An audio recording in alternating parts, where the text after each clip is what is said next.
Hello friends, అందరికీ నమస్తే అండి. Welcome to our channel. Indiramma ఇండ్లకు సంబంధించి ముఖ్యంగా రెండో విడత జాబితాకు సంబంధించి ఒక ముఖ్యమైన సమాచారం అయితే రావడం జరిగింది. యాక్చువల్గా మే 2వ తేదీన గ్రామ పంచాయతీల్లో మరియు మున్సిపాలిటీల్లో అయితే ఈ యొక్క ఫైనల్ లిస్ట్ సెకండ్ విడతకి సంబంధించి రిలీజ్ చేస్తామని చెప్పిందనమాట గవర్నమెంట్. అయితే ఈరోజైతే ఈ లిస్ట్ అనేది విడుదల కావడం లేదండి. సో దీనికి సంబంధించి ఏ తేదీన విడుదల చేస్తారనేది చెప్తాను. అలానే మొదటి విడతలో వచ్చినటువంటి ఇందిరమ్మ ఇండ్లు ఎవరైతే బేస్మెంట్ లెవెల్ వరకు పూర్తి చేసుకొని ఉన్నారో వారికి చాలామంది కూడా అమౌంట్ అనేది పెండింగ్లో అయితే ఉంది. సో పెండింగ్కి గల రీజన్స్ అనేది చెప్తాను. ఎందుకంటే చాలామంది కూడా అనర్హులు అయితే ఉన్నారంట. సో ఈ యొక్క వివరాలన్నీ కూడా వీడియోలోకి వెళ్ళి తెలుసుకుందాము. ఇందిరమ్మ ఇండ్లకు సంబంధించి ఏ చిన్న అప్డేట్ వచ్చినా వెంటనే వీడియో అనేది చేస్తాము. తప్పకుండా మన ఛానల్ని సబ్స్క్రైబ్ చేసుకోండి. అలానే మా టెలిగ్రామ్ ఛానల్లో జాయిన్ అవ్వండి. డిస్క్రిప్షన్లో అయితే లింక్ ఇస్తున్నాను. ఎందుకంటే డైలీ కూడా వచ్చేటువంటి అప్డేట్స్ అన్నీ కూడా ముందుగా మెసేజెస్ రూపంలో టెలిగ్రామ్ ఛానల్లో పోస్ట్ చేయడం జరుగుతుంది. తర్వాత వీడియో అనేది చేస్తున్నాము. తప్పకుండా టెలిగ్రామ్ ఛానల్లో జాయిన్ అవ్వండి, సపోర్ట్ చేయండి. అలానే వీడియోకి లైక్ చేయండి ఫ్రెండ్స్. మీ ఇలాంటి అందరికీ కూడా ఈ యొక్క వీడియో ఉపయోగపడుతుందన్నమాట. ఓకేనా, ఇక వివరాల్లోకి అయితే డైరెక్ట్గా వెళ్ళిపోదాం. ఇందిరమ్మ ఇండ్లకు సంబంధించి కొత్త నిబంధనలు, ఆగినటువంటి బిల్లులు, ఇందిరమ్మ ఇండ్ల పథకంలో గందరగోళం. 600 చదరపు అడుగులకు మించి పలువురు లబ్ధిదారులు బేస్మెంట్ నిర్మాణం అయితే చేసుకొని ఉన్నారంట. సో ఈ కారణం చేత చాలామందికి కూడా విడుదల కావాల్సినటువంటి ₹1,00,000 బేస్మెంట్ లెవెల్ వరకు పూర్తి చేసినటువంటి వాళ్ళకి వచ్చేటువంటి ఈ డబ్బులు అయితే పెండింగ్లో అయితే పడినట్లు తెలుస్తోంది. అర్హులైన పేదలకు సొంతింటి కలను నిజం చేయాలనే లక్ష్యంతో ప్రభుత్వము ఇందిరమ్మ ఇండ్ల పథకాన్ని అయితే ప్రారంభించింది. అయితే ఈ స్కీమ్లో అమలులో గందరగోళమైన పరిస్థితులు నెలకొంటున్నాయి.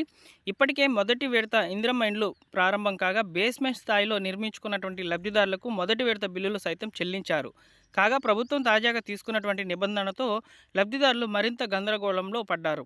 నిబంధనలు పాటించని కొందరు లబ్ధిదారులు ఏకంగా బిల్లులు ఆగిపోవడం గందరగోళానికి గురిచేస్తుంది. ఇక్కడ 600 చదరపు అడుగుల్లోపే ఇంటి నిర్మాణాలను చేపట్టుకోవాలని ప్రభుత్వం అయితే చెప్పింది.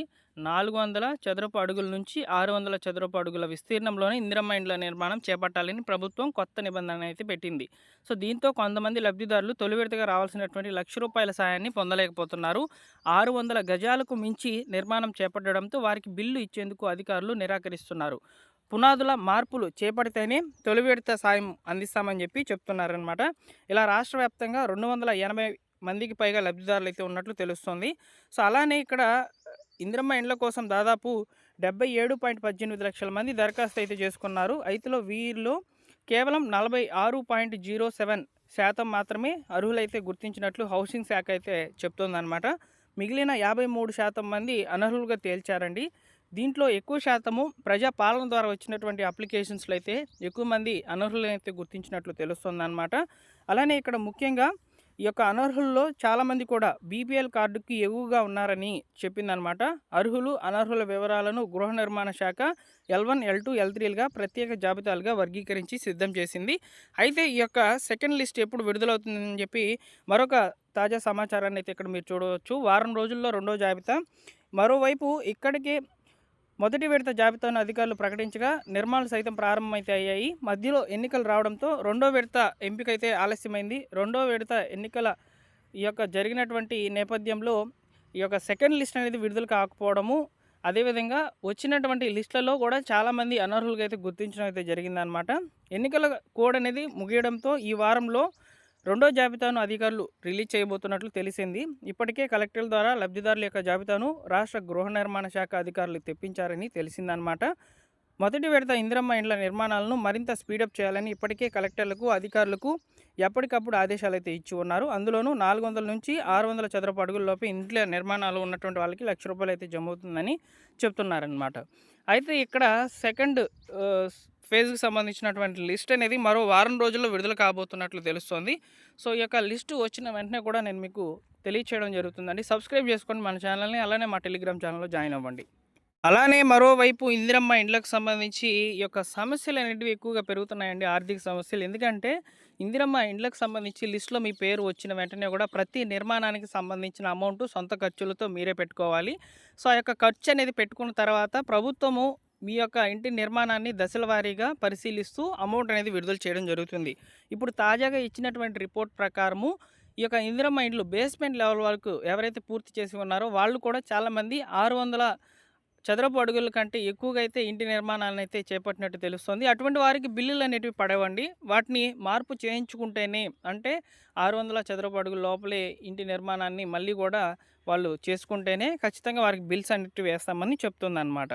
ఇలా రాష్ట్ర వ్యాప్తంగా 70,122 ఇండ్లకు ప్రభుత్వం అయితే మొదట్లోనే అనుమతి ఇచ్చినప్పటికీ ఇందులో 46,432 మందికి మంజూరు పత్రాలను అయితే అందజేశారు. ఇందులో కేవలము 16,189 మాత్రమే ఇప్పటివరకు ఇంటి నిర్మాణ పనులనేటివి ప్రారంభించారు.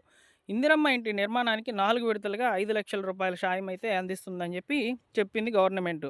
నిర్మాణ దశలకు అనుగుణంగా ఈ మొత్తం విడుదలైతే చేస్తారని చెప్తోంది. ఈ మేరకు 2,341 మంది మొదటి దశ చెల్లింపుల్లో భాగంగా ₹1,00,000 చొప్పున మంజూరైంది. ఈ వారంలో రెండో విడత భాగంగా నియోజకవర్గానికి 3,500 ఇండ్లనేటివి మంజూరు చేయనుండడంతో క్షేత్రస్థాయిలో ఎదురవుతున్నటువంటి సమస్యలపై ప్రభుత్వం అయితే దృష్టి చేస్తున్నట్లు తెలుస్తుందన్నమాట. ఉదాహరణకు వరపతి జిల్లాకు సంబంధించి కిల్లా గణపురం మండలం సల్కేలపురంలో మొదటి విడత 100 మంది లబ్ధిదారులను ఎంపిక చేశారు. ఇందులో ఆర్థిక ఇబ్బందులతో 73 మంది పనులు ప్రారంభించలేదు. అలాగే నిజామాబాద్ గ్రామీణ మండలం మల్కాపూర్లోను 121 మందికి గాను 87 మంది వివిధ కారణాలతో పనులనైతే ప్రారంభించలేదు. ఎందుకంటే ఇక్కడ ఆర్థికంగా సమస్యలు అనేటివి ఉన్నాయండి. ఎక్కువగా కూడా ఇక్కడ ఇంటి నిర్మాణ పనులు అనేటివి చేయించుకోవాలంటే సొంత డబ్బులతోనే ఫస్టు అమౌంట్ అనేది పే చేస్తేనే తర్వాత గవర్నమెంట్ వివిధ వారీలుగా దశల వారీగా అయితే ఈ యొక్క అమౌంట్ అనేది విడుదల చేస్తుంది. కాబట్టి ఇక్కడ అప్పులు తెచ్చుకుంటున్నారు చాలామంది లబ్ధిదారులు. ఈ యొక్క అప్పు తీరలేక అదేవిధంగా ఇక్కడ ఇచ్చినటువంటి నిర్మాణం సగుణంగా వారు ఆ యొక్క లెక్కల ప్రకారం ఇంటి నిర్మాణాన్ని కనుక నిర్మించుకోకుండా పోయినట్లయితే ఆ అప్పు అప్పుగానే మిగిలిపోతుంది. ఈ భయంతోనే చాలామంది కూడా ఇంటి నిర్మాణాలు అనేటివి చేపట్టలేకపోతున్నారు. అలానే ప్రభుత్వము రుణాలు కూడా మంజూరు చేయించింది ఈ మధ్య. ఇందిరమ్మ ఇండ్లకు సంబంధించి రుణాలు ఇస్తామంటూ. సో ఈ విధంగా కూడా కొన్ని అవకాశాలు అనేటివి వస్తాయి, తప్పకుండా తెలియజేస్తాము. ఈ యొక్క సెకండ్ ఫేజ్ యొక్క లిస్ట్ అనేది మరో వారం రోజుల్లో విడుదల కాబోతుంది. కాబట్టి మీకు అందరికీ కూడా ముందుగానే అప్డేట్స్ అనేటివి తెలియజేస్తానండి. సబ్స్క్రైబ్ చేసుకొని రెగ్యులర్గా ఫాలో అవుతుండండి. ఈ వీడియోకి లైక్ చేయండి ఫ్రెండ్స్. లైక్ చేస్తే చాలామందికి ఈ సమాచారం అనేది రీచ్ అవుతుంది.